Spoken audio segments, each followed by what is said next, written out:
नमस्कार दोस्तों। हाल ही में केंद्रीय सहकारिता मंत्री अमित शाह ने भारत टैक्सी का शुभारंभ किया है, जो कि भारत का पहला सहकारी आधारित राइड हेलिंग प्लेटफॉर्म बताया जा रहा है।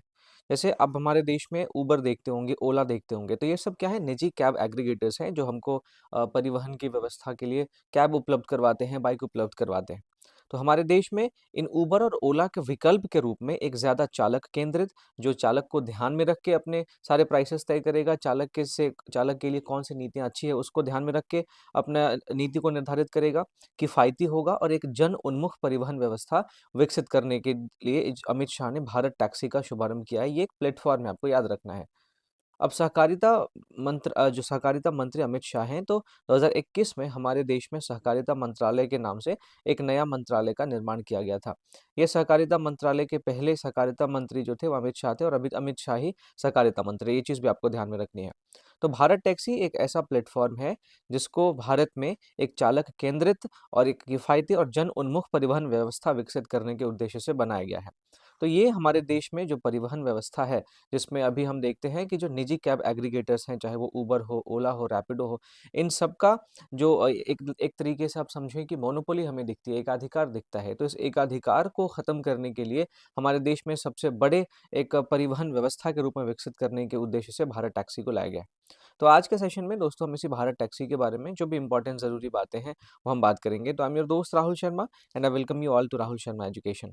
सबसे पहले बात करते हैं कि भारत टैक्सी क्या है, लेकिन उससे पहले दोस्तों अगर आपने वीडियो को लाइक नहीं किया है तो लाइक कर दीजिए, चैनल को सब्सक्राइब नहीं किया है तो सब्सक्राइब कर दीजिए। दोस्तों भारत टैक्सी एक सहकारी आधारित राइड हेलिंग प्लेटफॉर्म है, आपको ध्यान में रखना है, ये एक प्लेटफॉर्म है। दरअसल ये एक कोऑपरेटिव मॉडल पर आधारित ऐप है, जिसका उद्देश्य है कि निजी स्वामित्व वाले जो एग्रीगेटर्स हैं, उनका जिस तरीके का प्रभुत्व हमारे देश में अभी परिवहन व्यवस्था में स्थापित हो चुका है, उसको चुनौती देना। दरअसल इस भारत टैक्सी में जो चालक है, उसको सारथी कहा जाता है और यही इस पूरी व्यवस्था के केंद्र में है। ड्राइवर जो हैं, उनको सारथी कहा जाता है और जो मालिकाना हक होता है या संचालन होता है या मूल्य सृजन होता है, इन सब में इन्हीं सारथियों की केंद्रीय भूमिका होती है। आय और कार्यप्रणाली किस तरीके की होगी, ये सब इन्हीं के द्वारा डिसाइड किया जाता है, क्योंकि इनका जो मालिकाना हक होता है इसलिए। साथ ही साथ अब आय कितनी होगी, कार्यप्रणाली किस तरीके की होगी, इस बात पे अब इन सारथियों का ज़्यादा नियंत्रण होगा। इसके अलावा आप देखें भारत टैक्सी में जो निजी एग्रीगेटर्स हैं, उस पर निर्भरता कम करने के उद्देश्य से कई सारी चीज़ों को शामिल किया गया है। दरअसल निजी एग्रीगेटर्स में जो भी सेवाएँ प्रदान की जाती हैं, उसमें कमीशन बहुत ज़्यादा ऊँचे होते हैं। उसमें जो ड्राइवर होते हैं, उनको स्वायत्तता उतनी ज़्यादा नहीं होती। साथ ही साथ वहाँ पे बहुत सारे शोषणकारी प्रथाएँ चलती हैं, तो इन सब से मुक्ति का प्रयास भारत टैक्सी ऐप है और ये ड्राइवर के स्वामित्व के माध्यम से हमारे देश में आर्थिक सशक्तिकरण को बढ़ावा देगा। इसके अलावा दोस्तों आपको ध्यान में ये रखना है कि भारत टैक्सी एक प्रत्यक्ष सरकारी प्लेटफॉर्म नहीं है। इसको सरकार का समर्थन ज़रूर प्राप्त है, लेकिन इसका संचालन भारत सरकार नहीं करती है, बल्कि इसे सहकार टैक्सी कोऑपरेटिव लिमिटेड द्वारा संचालित किया जाता है, जो कि एक स्वतंत्र सहकारी संस्था है। तो ये बहुत इंपॉर्टेंट इन्फॉर्मेशन है, आपको ध्यान में रखना है। इसके अलावा इस मॉडल की जो प्रेरणा है वो अमूल मॉडल से मिली है। दरअसल हमारे देश में सहकारिता के संबंध में सबसे सफल मॉडल के तौर पे अमूल मॉडल को माना जाता है, जिसको वर्गीज़ कुरियन के ने शुरू किया था और ये एक दुग्ध उत्पादक प्रणाली से संबंधित है। तो इसी परियोजना से जुड़े कई सारे विशेषज्ञ जो हैं, आप देखें अमूल मॉडल से जुड़े हुए जो विशेषज्ञ थे, उन्होंने ही इस भारत टैक्सी परिवहन योजना में अपना योगदान दिया है और एक सफल सहकारी मॉडल का परिवहन क्षेत्र जो है, विकसित करने के उद्देश्य से इस भारत टैक्सी को लाया गया है। तो दोस्तों भारत टैक्सी का जो सहकारी व्यवसाय मॉडल है, वो इस तरीके से है कि इसमें ड्राइवर का स्वामित्व होता है। इसमें जो प्रत्येक सारथी होता है, वो सहकारी संस्था का सदस्य होता है और प्रत्येक सारथी के पास 5 शेयर होते हैं। ठीक बात है? अब उसके हर एक सारथी के पास जब 5 शेयर होंगे, तो ज़ाहिर-सी बात है कि निर्णय निर्माण में उसकी भागीदारी सुनिश्चित होगी। जिस भी सारथी के पास शेयर होंगे, जब भी कोई डिसीजन लिया जाएगा भारत टैक्सी के संबंध में, तो इन सभी सारथियों का एक अपना निर्णय होगा। इन सभी सारथियों का अपना एक भागीदारी होगा। तो इस तरीके से ये काम करता है। इसके अलावा भारत टैक्सी का जो मॉडल है, इसमें ज़ीरो कमीशन मॉडल है। कहने का मतलब कि हर एक राइड पे कोई भी कमीशन आपको नहीं पे करना पड़ेगा। अभी आप अगर उबर में जाएँ, तो उबर में जो ड्राइवर चलाते हैं, तो उनको हर एक अर्निंग पे कुछ न कुछ कमीशन देना पड़ता है उबर को। हर एक अर्निंग पे आपको कुछ न कुछ कमीशन देना पड़ता है ओला को। तो ये कमीशन जो है, ये ख़त्म कर दिया गया है भारत टैक्सी के मॉडल में। किसी भी राइड पे आपको कोई भी कमीशन आपको देने की ज़रूरत नहीं है। हालाँकि जो ड्राइवर हैं, वो केवल टैक्सी के लिए ₹30 प्रतिदिन और ऑटो रिक्शा के लिए ₹18 प्रतिदिन का एक निश्चित शुल्क देंगे। अब अगर आप देखें तो ₹30 जो है और ₹18 ये बहुत ही कम है। बहुत ही कम कहने का मतलब ये ना के बराबर है, क्योंकि उबर और ओला जैसे जो निजी कैब एग्रीगेटर्स हैं, उनमें जब ड्राइवर चलाते हैं तो उनको हर एक राइड पे कमीशन देना पड़ता है। अब यहाँ पे पूरे दिन के लिए सिर्फ ₹30 और ऑटो रिक्शा के लिए आप देखेंगे ₹18 का एक निश्चित शुल्क प्रदान किया जाता है, जो कि बहुत कम है। तो इस वजह से निजी प्लेटफ़ॉर्म्स के उच्च कमीशन वाले मॉडल के एक विकल्प के तौर पे इस भारत टैक्सी को लाया गया है। तो ये चीज़ आपको ध्यान में रखनी है। साथ ही साथ अब देखिए, ज़ाहिर-सी बात है, जब इसमें कमीशन कम होगा, है ना? तो कमीशन कम होने की वजह से जो लागत है वो कम पड़ जाएगी। तो जो यात्री हैं उनको भी कम पैसे देने पड़ेंगे, है ना? तो जो अनुमानतः किराया पहले उबर, ओला में दिया जाता था, उससे 30% तक कम किराया यात्रियों को देना पड़ेगा। तो यात्रियों के लिए भी इस मॉडल में सुविधा का ध्यान में रखा गया है। इसके अलावा बड़ा ड्राइवर आधार विकसित करने के लिए इस मॉडल को बनाया गया है। लगभग 4 लाख पंजीकृत ड्राइवर अभी इसमें काम कर रहे हैं, जो कि सहकारी मॉडल को व्यापक रूप से स्वीकार्यता को दिखाता है। इसके अलावा सुरक्षा और सत्यापन की भी व्यवस्था इसमें है। इसमें इनबिल्ट सेफ्टी फीचर्स हैं, हेल्पलाइन है, साथ ही साथ दिल्ली पुलिस के साथ इस भारत टैक्सी प्लेटफ़ॉर्म की साझेदारी है, जिसमें 35 विशेष सहायता बूथ बनाए गए हैं, ताकि शिकायतों का त्वरित समाधान किया जा सके। साथ ही साथ मूल्य निर्धारण दर्शन इसका बहुत अच्छा है, क्योंकि इसमें जो भी मूल्य निर्धारित होते हैं वो पारदर्शी होते हैं और पहले ही मूल्य निर्धारित कर दिए जाते हैं, ताकि सर्ज प्राइसिंग से बचाव किया जा सके। अगर किसी को जल्दी में जाना है तो ऐसा नहीं कि उससे ज़्यादा पैसे ले लिए जाएँगे। पहले से ही किराया निर्धारित रहता है, तो सर्ज प्राइसिंग से बचाव का भी इस पूरे मॉडल में ध्यान रखा गया है।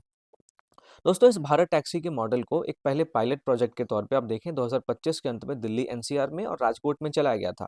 फिर इसका विस्तार अहमदाबाद और दूसरे शहरों में भी किया गया। तो सरकारी आंकड़ों की बात करें तो अभी वर्तमान में लगभग 4 लाख ड्राइवर इसके अंतर्गत पंजीकृत हैं और 10,000 राइड प्रतिदिन ये ड्राइवर चला रहे हैं। लेकिन हमारा लक्ष्य क्या है? हमारा लक्ष्य है 2029 तक पूरे देश भर में इस भारत टैक्सी प्लेटफॉर्म का संचालन करना, इस सहकारी मॉडल का संचालन करना, ताकि भारत जो है उसका सबसे बड़ा ये राइड हेलिंग प्लेटफॉर्म बन जाए और जो निजी कैब एग्रीगेटर्स का प्रभुत्व हमारे देश में देखने को मिलता है परिवहन व्यवस्था में, निजी परिवहन व्यवस्था में, उसमें हम एक विकल्प के तौर पे भारत टैक्सी को अपने देश के लोगों को प्रदान कर सकें। तो दोस्तों, इस मॉडल को इम्प्लीमेंट करने में, इसको क्रियान्वित करने में कई सारे चुनौतियों का भी हमें सामना करना पड़ा है। तो शुरुआती इसके अनुभव की बात करें तो ड्राइवरों ने हालांकि जीरो कमीशन मॉडल का स्वागत किया है, लेकिन शुरुआती दौर में इसकी बुकिंग कम होने की वजह से ड्राइवरों की जो आय है वो कम रही है। यात्रियों के द्वारा भी कुछ समस्याएँ बताई गई।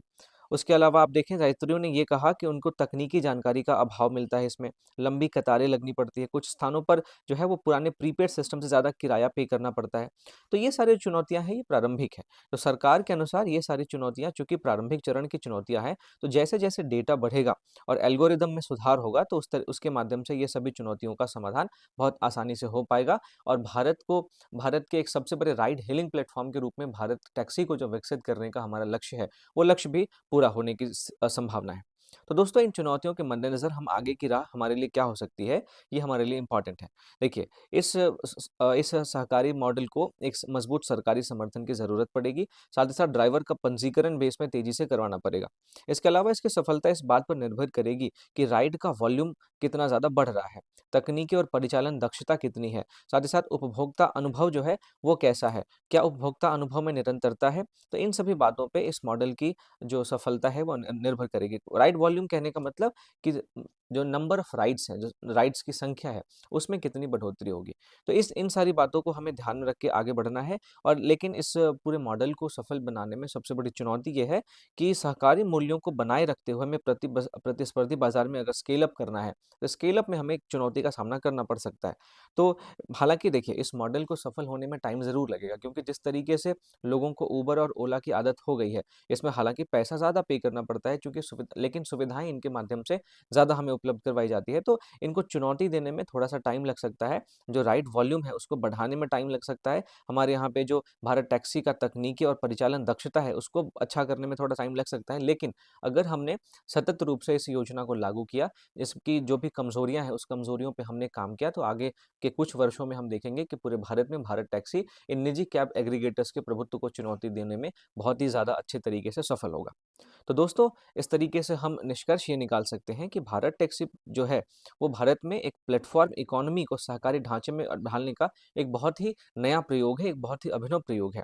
तो अगर ये मॉडल राइड वॉल्यूम, तकनीकी दक्षता, उपभोक्ता अनुभव इन सब को संतुलित रखते हुए सफल होता है, तो ये ना केवल शहरी परिवहन बल्कि गिग इकोनॉमी के अन्य क्षेत्रों के लिए भी समावेशी और न्यायसंगत विकास का वैकल्पिक मार्ग प्रस्तुत कर सकता है। यानी कि जो सहकारी मॉडल हमने परिवहन व्यवस्था में अपनाया है, इस सहकारी मॉडल को हम दूसरे अर्थव्यवस्था के क्षेत्रों में भी अपना सकते हैं और इसकी सफलता का लाभ उठा सकते हैं। तो इस तरीके से दोस्तों ये हमारा सेशन था जिसमें हमने भारत टैक्सी के सभी पहलुओं पे बात की। और अगर आपको ये सेशन पसंद आया है तो आप प्लीज़ जाने से पहले लाइक करना ना भूलें। और अगर आपने ये सेशन ध्यान से सुना है तो आप इस प्रीलिम्स के एमसीक्यू को भी सॉल्व कर सकते हैं कि भारत टैक्सी के संबंध में निम्नलिखित कथनों पर विचार कीजिए। पहला क्या है? भारत टैक्सी एक प्रत्यक्ष सरकारी राइड हेलिंग प्लेटफॉर्म है जिसे सहकारिता मंत्रालय द्वारा संचालित किया जाता है। तो अभी मैंने थोड़ी देर आपसे पहले बात की थी कि ये एक प्रत्यक्ष सरकारी राइड हेलिंग प्लेटफॉर्म नहीं है। इसको सहकारिता मंत्रालय द्वारा नहीं बल्कि सहकार टैक्सी कोऑपरेटिव लिमिटेड द्वारा संचालित किया जाता है। तो पहला स्टेटमेंट आपका गलत हो जाता है। दूसरा है, भारत टैक्सी में ड्राइवर सारथी कहलाते हैं और वे सहकारी संस्था के शेयर धारक होते हैं। ये बिल्कुल सही बात है। भारत टैक्सी मॉडल में प्रति राइड कमीशन लिया जाता है, ऐसा कुछ भी नहीं है। बिना कमीशन के यहाँ पे ड्राइवर्स को स्वामित्व दिया जाता है। इसी यही तो इस मॉडल की सबसे बड़ी विशेषता है। किंतु ये निजी एग्रीगेटर से कम है। तो ये तीसरा ऑप्शन आपका गलत हो जाता है क्योंकि इसमें कोई भी कमीशन नहीं लिया जाता है। चौथा है, प्लेटफॉर्म का उद्देश्य निजी एग्रीगेटर से ड्राइवरों की निर्भरता कम करना है। तो ये आपका सही है। तो आपका जो है क्वेश्चन है उपर्युक्त में से कौन सा कथन सही है? तो केवल 2 और 4 सही है। पहला और तीसरा जो है वो गलत है। तो ये है आपका इस एमसीक्यू का जवाब। इसका जो व्याख्या है यहाँ पे आपको दी हुई है। आप देख सकते हैं, इसको पढ़ सकते हैं, समझ सकते हैं। तो दोस्तों अगर आपको इस सेशन का पीडीएफ चाहिए तो मेरे टेलीग्राम चैनल को ज़रूर ज्वाइन करिए। इसका लिंक आपको डिस्क्रिप्शन में मिल जाएगा। राहुल शर्मा करंट अफेयर्स के नाम से ये चैनल है। साथ ही साथ जाने से पहले दोस्तों लाइक करना ना भूलें, सब्सक्राइब करना ना भूलें और मिलता हूँ आपसे अगले टॉपिक के साथ। तब तक के लिए थैंक यू फॉर वॉचिंग।